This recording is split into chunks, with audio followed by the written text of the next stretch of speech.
Thank you, Laurie. Please, please, please sit down. I once said that in a big crowd. It was in the evening. I said, please sit down. And there were no seats. They were out in the football field. And the press pointed out Biden's losing it. This deal will put American workers to work in good-paying jobs, not minimum wage jobs, not $15 an hour jobs, prevailing wage jobs, good-paying jobs. 50 years, 50% of our bridges are over 50 years old. You know, there's 400,000, well, I won't get into the numbers, I get a little carried away, but anybody ever believe you turn on the news and say it was 116 degrees in Portland, Oregon? 116 degrees. But don't worry, there is no global warming. It doesn't exist. It's a figment of our imagination. Seriously. This is the United States of America, for God's sake. What are we not doing that would follow World War II? High-speed internet is the equivalent of that today. And when you build a charging station, it spurs even more investment and more infrastructure around it. The local convenience store, the local hamburgers place. You know, think about, nobody's old enough, but my dad used to tell me, because he worked back in the days for the American Oil Company. They came along with auto combustion engine. You needed to be able to put gas in the engine. I mean, in the car, the tank. Is he okay, honey? Sure. He took a little bit of a tumble. Now, I know I'm Mr. Amtrak. I've traveled over 2 million miles in Amtrak. I commuted every day. I get it. I know you think I'm nuts. But after my wife and daughter were killed, I decided to commute back and forth to Delaware.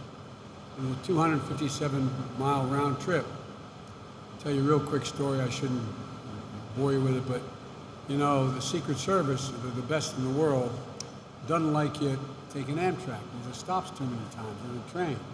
They want me flying home, and the small jets are available as vice president. But that costs a lot of money, so I would go home on Fridays because my mom was passing away. I'd go home on Amtrak. And they keep fastidious record of the miles you travel in an Air Force aircraft as president and vice president. And toward the end of my term, headline came out in all the papers, Biden travels, I think it was 1.3 or 1.7 million miles on Air Force planes. And so I'm getting on the train on that Friday, and these guys all became my family, all the conductors. And a guy named Angelo Negri came up and he goes, Joey, baby, Joey, baby, my cheek like that. And I thought they were going to shoot him. I really did. I said, no. He's a friend. He's like, what the hell? And he said, big deal, Joey.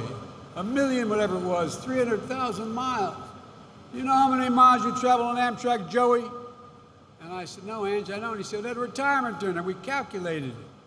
We estimated 127 days a year, 250 miles back and forth, 36 years. Then as vice president, Joey, you travel more on Amtrak. Well, and when they named a station after me in my city, someone complained that Biden was using his influence. I said, hell, they should name the whole Northeast Corridor after me. And Gov, you know this better than anybody.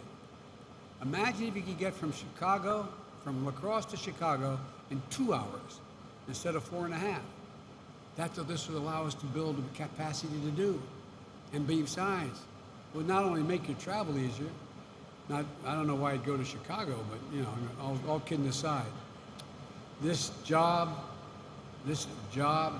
that are going to be created here largely will be those for blue-collar workers.